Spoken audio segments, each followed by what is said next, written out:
Greetings from Pasco. My name is Dr. Charlotte Stingley-Ellis, and we're here at Stevens Middle School, my middle school alma mater. Today I'd like to share with you 5 leadership lessons I learned from my dog, George. Let's count them down, starting with number 5. Sometimes you lead and sometimes you follow. When I first got George, he would let me lead the walks, and I would determine what path we would take. Over time, when we were able to build trust, I would let him lead the walks, and it was amazing, the new adventures that we would be able to go on every single day.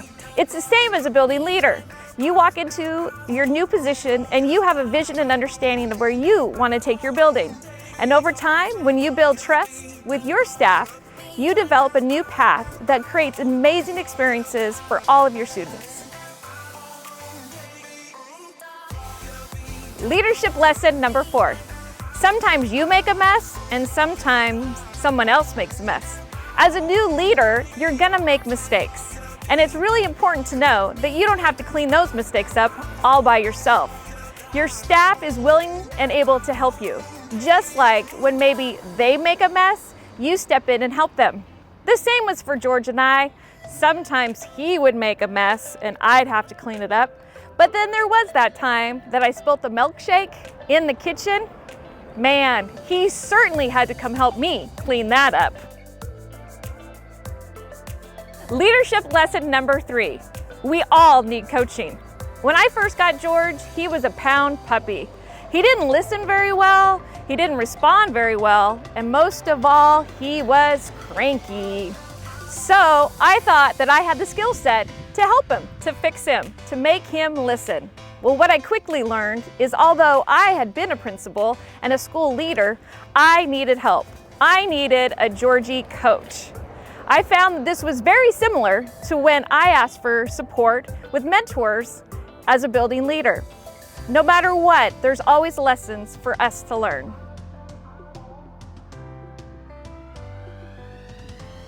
Leadership lesson number 2 that I learned from George.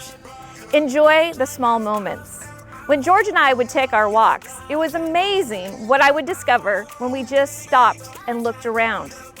I had never seen so many different things in my own neighborhood. I had taken advantage of the beauty that was all around me. The same is for principalships.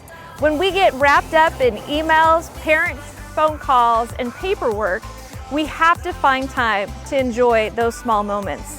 Whether it's sitting in the cafeteria, at lunch, or in the library watching a young child read, those are the small moments that add up to make our job magical. And the number 1 leadership lesson I learned from my dog George was, who rescued who? The day I went down to the pound to get my doggie, I looked right into his eyes and I decided that I was gonna save him. I was gonna change his life for the better. Georgie and I locked eyes and I knew our lives would be forever changed. I was convinced that I was the one who was gonna make a difference in Georgie's life.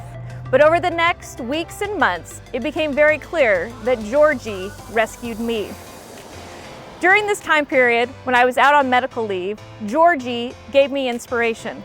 He made sure I got up every morning, made sure that I took him for a walk, and every night curled in next to me and encouraged me that tomorrow would be a better day. As I reflect back on my time as principal at Stevens Middle School, I recall numerous occasions where my students did the same thing. I know in your building, there are many students who inspire you every single day. They rescue you. I encourage you to reach out to those students and make sure they know just how important they are and how their stories every day create meaningful memories and shape your leadership within your building.